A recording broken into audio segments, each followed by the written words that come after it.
찬송 들으심으로 선교의 예배를 드리겠습니다. 날 구원하신 감사라는 제목의 찬양 드리겠습니다.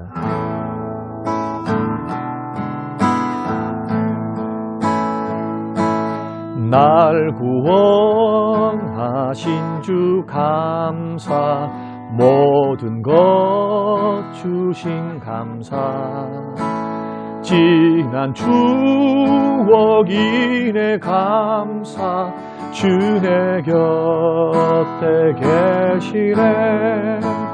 향기로운 봄철에 감사, 외로운 가을날 감사, 사라진 눈물도 감사, 나의 영혼 평안에 응답하신 기도 감사, 거절하신 것 감사, 헤쳐나온 풍랑 감사, 모든 것 채우시네.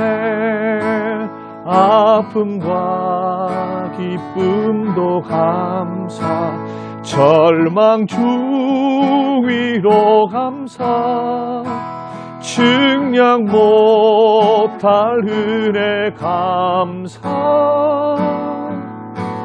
크신 사랑 감사해. 길가에 장미꽃 감사, 장미꽃 가시 감사, 따스한 가정 희망 주신 것 감사, 기쁨과 슬픔도 감사, 하늘 평안을 감사, 내일의 희망을 감사, 영원토록 감사해. 일터에서 드리는 매일기도 드리겠습니다. 오늘도 이 일터를 허락하신 하나님께 감사드립니다. 하나님의 충성된 청지기가 되어 중요한 일이든 하찮은 일이든 모든 일을 주께 하듯 하게 하소서. 이 일터의 주인은 하나님이십니다. 사람의 인정을 구하지 않게 하시고 하나님의 보이지 않는 손을 의지함으로 일터에서 인정받는 자가 되게 하소서. 이 업무는 하나님께서 맡겨주신 하나님의 일입니다. 업무에 집중하게 하시고 욕심에 사로잡혀 그릇되게 행하지 않게 하소서. 예수 그리스도의 섬김과 희생을 담게 하소서. 그리하여 우리의 삶의 모습과 업무의 성과가 다른 직원들에게 모델이 되어 평화의 도구가 되게 하소서. 일터에서 우선순위를 분별하게 하옵소서. 한정된 시간과 많은 일들 가운데 하나님께서 맡기신 시간을 효율적으로 사용하게 하소서. 일터에서 구별된 삶을 살게 하옵소서. 세속적 가치관과 문화 속에서도 다니엘과 같이 하나님의 뜻대로 살아가는 지혜와 용기를 주옵소서. 감사드리며 예수님 이름으로 기도합니다. 아멘. 오늘 우리에게 주실 하나님 말씀 데살로니가전서 4장 18절 말씀입니다. 그러므로 이러한 말로 서로 위로하라. 고마우신 하나님, 선교의 예배로 하나님 앞에 드리게 하심을 감사합니다. 흩어져 있던 믿음의 형제들이 잠시 일손을 멈추고 시간을 내어 하나님 마음을 모으고 정성을 모으고 시간을 모으고 뜻을 모아 하나님을 예배합니다. 주시는 말씀이 마음에 깊이 감동과 은혜로 다가오게 하시고 이 말씀 붙들고 공동체를 세우고 주변에 있는 많은 불신 영혼들을 주께로 인도하며 특별히 위로하는 위로자의 사명을 잘 감당하도록 은혜를 베풀어 주옵소서. 감사드리며 예수님 이름으로 기도합니다. 아멘. 한 주간도 주 안에서 평안하셨습니까? 저는 오늘 본문의 말씀을 통해서 이러한 말로 서로 위로하라 라는 제목으로 함께 말씀을 나누고자 합니다. 데이비드 생크라고 하는 미국의 목사님이 형제 위로에 대해서 이렇게 말씀을 하셨습니다. 믿는 성도님들 사이에서 하는 그 위로란 모두가 필요로 하는 보편적인 필요다. 왜냐하면은 우리가 사는 이 세상에는 항상 고난, 재난, 아픔, 실망, 죽음이 있는데 중요한 것은 이러한 것들이 한 사람도 예외 없이 다 찾아오는 것들이기 때문에 여기는 예수 그리스도를 믿는 저와 여러분도 함께 포함되어 있습니다.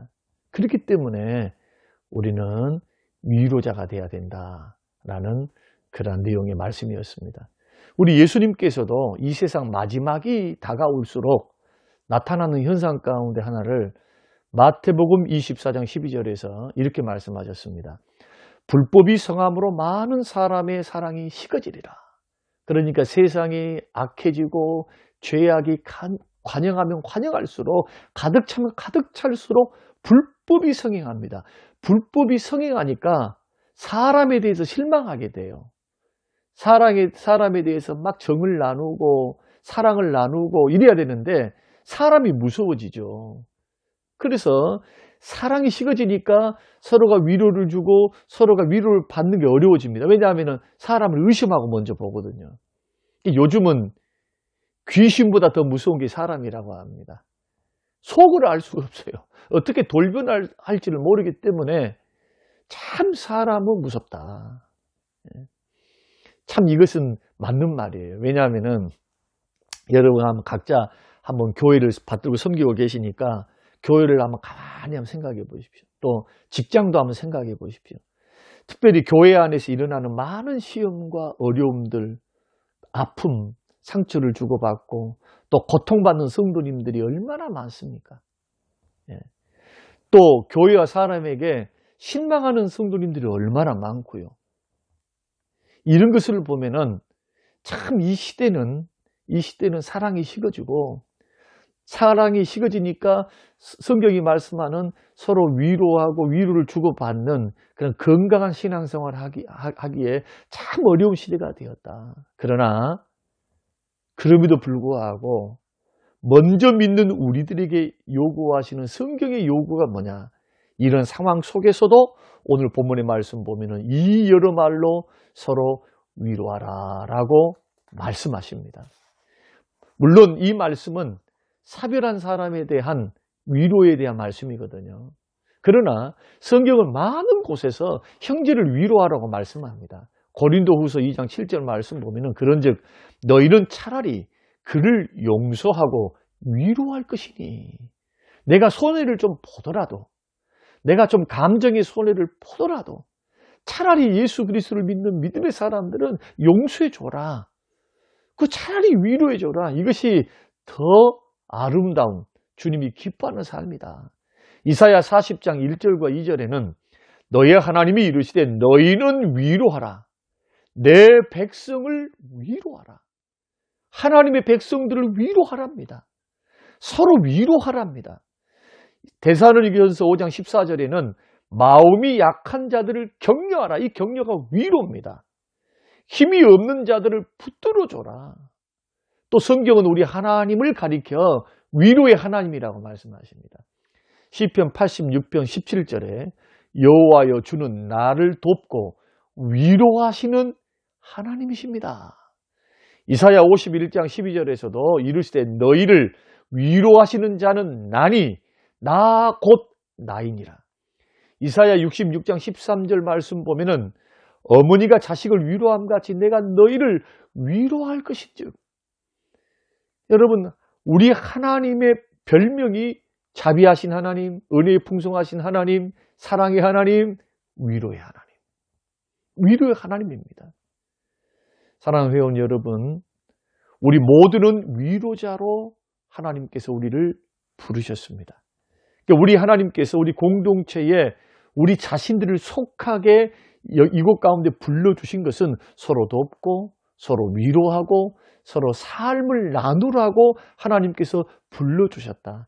물론 여러 가지 목적이 있죠. 선교도 해야 되고 예배도 해야 되고 봉사도 해야 하고 돕는 일도 해야 되지만 그 목적과 더불어서 하나님이 서로 도와라, 서로 위로하라, 서로 삶을 나누라 라고 불러주셨다는 겁니다. 그러므로 믿음의 사람들은 언제나 공동체 속에서 혼자 생활하는 것이 아니라, 혼자 잘 믿는 것이 아니라 공동체 속에서 자기 자신을 발견해야 됩니다. 이것이 예수 믿는 사람들의 정체성입니다. 언제나 공동체 안에서 무엇을 해야 합니까? 위로자가 돼야 합니다. 위로를 주고 때로는 위로를 받고. 지금 세상 돌아가는 것을 여러분 한번 보십시오. 공의와 정의의 칼날을 앞세워서 개혁을 진행하고 있습니다. 정부도 철저히 개혁하려 하죠. 검찰도 개혁되어져야 한다고 이렇게 지금 개혁을 추진하고 있습니다. 분명 우리는 세상의 부조리, 불평등, 반칙, 불공정 개혁해야 합니다. 그러나 예수 그리스도 믿는 믿음의 사람들은 그 속에서 잊지 말아야 될 것이 있습니다. 그게 뭐냐면은 사랑과 위로를 잊지 말아야 합니다. 분명 그 사람들이 잘못했습니다. 죄 지었습니다.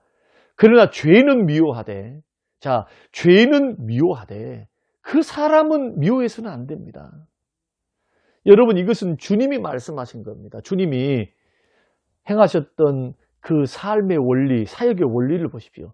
주님은 죄를 미워하셨습니다. 그러나 죄인은 불쌍히 여기셨어요. 예수님께서는 귀신은 미워하셨습니다. 더러운 귀신이라고 말씀하며 쫓아내셨습니다. 그러나 귀신 들린 사람은 불쌍히 여기셨습니다. 예수님의 이러한 모습이 위로자의 모습입니다. 회복자의 모습입니다. 세우는 자의 모습입니다. 이러한 사랑과 위로를 잊지 말아야 합니다.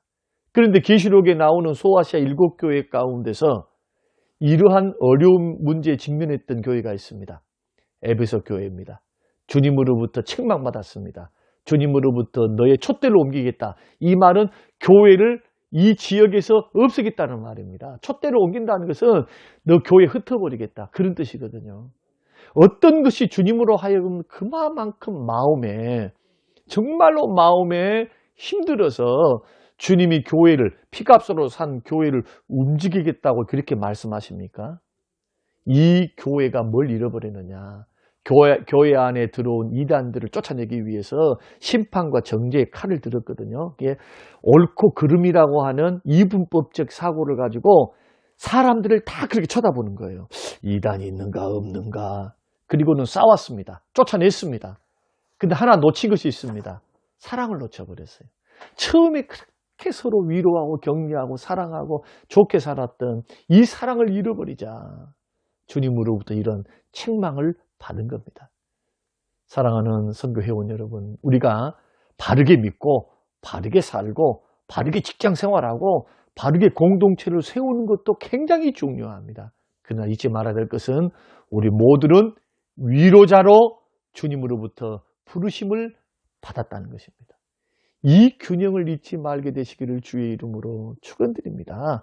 진리를 파수하고 진리 속에서 살아가되 사랑과 위로를 잊지 말라. 그러면 어떻게 위로하는 것이 성경적인 위로일까? 그것을 우리 예수님이 가르쳐 주셨습니다. 요한복음 14장 16절에서 17절 말씀 보면은 예수님께서 이제 십자가에 죽으시기 일주일 전에 제자들을 다 불러 모아놓고 제자들에게 말씀하시기를 예수님 자신이 떠나가신 것이 너희에게 유익이 있다고 말씀합니다. 그러면은 보혜사 성령을 보내주실 텐데 그분이 너희를 떠나지 않고 함께 영원토록 함께 하신다. 근데 그 보혜사란 뜻이 중요합니다. 보혜사란 뜻은 돕는다, 격려한다, 위로해준다, 카운셀러 해준다, 지도해준다, 인도해준다. 그 옆에서 떠나지 않고 도와주시고 격려해주시고 위로해주신 분 누가요? 예수님의 영, 하나님의 영이신 성삼위 하나님, 보혜사 성령님, 성령님이 그 일을 하신다는 겁니다. 그러면 성령님께서 우리의 삶 속에서 믿는 우리들에게 어떻게 위로하셨습니까? 비록 내가 죄를 지어서 주님의 마음을 아프게 할 때 우리가 부지부실까지 죄를 지을 때가 있습니다. 그때 성령님은 우리를 떠나지 아니하십니다. 오히려 우리 안에 계시면서 근심하면서 나를 위해서 기도해 주십니다. 내가 고통 중에 눈물을 흘릴 때 그때도 성령님께서 나를 떠나지 아니하십니다. 상하고 고통스러운 그 마음을 타치하시고 만져주십니다. 그리고 세미한 음성, 주의 말씀으로 우리를 위로해 주십니다. 내가 연약하여 넘어질 때 그때도 떠나지 아니하십니다.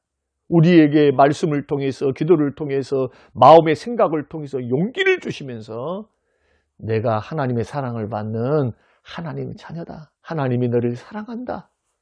아들아, 딸아, 하나님이 너를 사랑한다. 이 사랑에 대해서 확신을 시켜주시면서 연약한 무릎을 이렇게 세워주시는 일을 누가 하십니까? 내 안에 계신 성령님이 하십니다. 내가 물질로 어려움을 당할 때 주님은 어떻게 하십니까? 가만 계신가요? 그렇지 않습니다. 때를 따라 돕는 은혜를 베푸셔서 나로 하여금 먹고 입고 쓰고 이 어려움을 이길 수 있도록 하나님이 공급해 주십니다. 그렇습니다. 성령님의 위로는 우리 성경적인 위로는 우리 성령님처럼 위로하는 것입니다. 형제를 위해서 근심하며 기도해주고 형제가 고통 중에 있을 때 그 고통의 소리, 신음소리, 정말로 아픈 그 소리에 대해서 귀를 기울여주고 들어줄 줄 알고 낙심 중에 있는 형제들에게 있어서 더 낙심을 정죄하고 비판해서 더 낙심 중에 가게 하는 것이 아니라 어떻게 합니까? 그 낙심 중에 있는 형제를 이렇게 세운 겁니다. 하나님인 당신을 사랑한다고. 그리고 당신은 정말로 우리 공동체에 필요한 분이라고. 당신은 우리 공동체에 있는 모든 우리들이 사랑받는 존재다. 우리는 사랑하고 있다. 이렇게 위로하고 격려해 줍니다. 만약에 형제가 병들어 있으면은 그 형제에게 우리는 조그만 물질이라도 봉투를 내밀어서 도움을 줍니다. 설사 잘못된 길로 빠져 방황하는 형제가 있다 할지라도 그를 정죄하거나 판단하지 않고 그를 이해해주고 사랑으로 받아주고 그 연약함을 나의 연약함으로 삼고 기도해 줄 아는 것. 이것이 바로 하나님의 위로입니다. 그러므로 위로는 큰 것이 아니에요. 사랑하는 마음으로 다가가는 겁니다. 하나님의 사랑, 하느님 사랑의 마음으로 품어주는 겁니다. 들어주는 겁니다. 용서해주는 겁니다. 격려해주는 겁니다. 사랑하는 성도 회원 여러분, 우리가 믿음의 길을 걸어갑니다. 또 정말 힘든 직장일을 하고 있습니다. 몸도 마음도 지칩니다. 이교대하면서 얼마나 제대로 잠을 자지도 못하고 여러분 평생을 그렇게 살아오고 계십니까? 정말 힘든 인생, 서로가 서로에게 힘이 돼야 됩니다. 우리 공동체는 서로가 서로에게 위로자가 돼야 돼요. 사랑하고 위로하며 살기에도 바빠요. 일주일이 금방 지나고 1년이 금방 지납니다. 우리 모두가 이러한 위로자가 되시기를 주의 이름으로 축원합니다. 하나님 아버지, 우리 성령님처럼 위로의 하나님처럼 위로하며 살게 하옵소서. 예수님 이름으로 기도합니다. 아멘. 지금은 부활이요 생명 되신 우리 주 예수 그리스도의 은혜와 아버지 하나님의 살아계심과 성령님의 충만 교통 위로하심이 영원토록 함께 계실지어다. 아멘.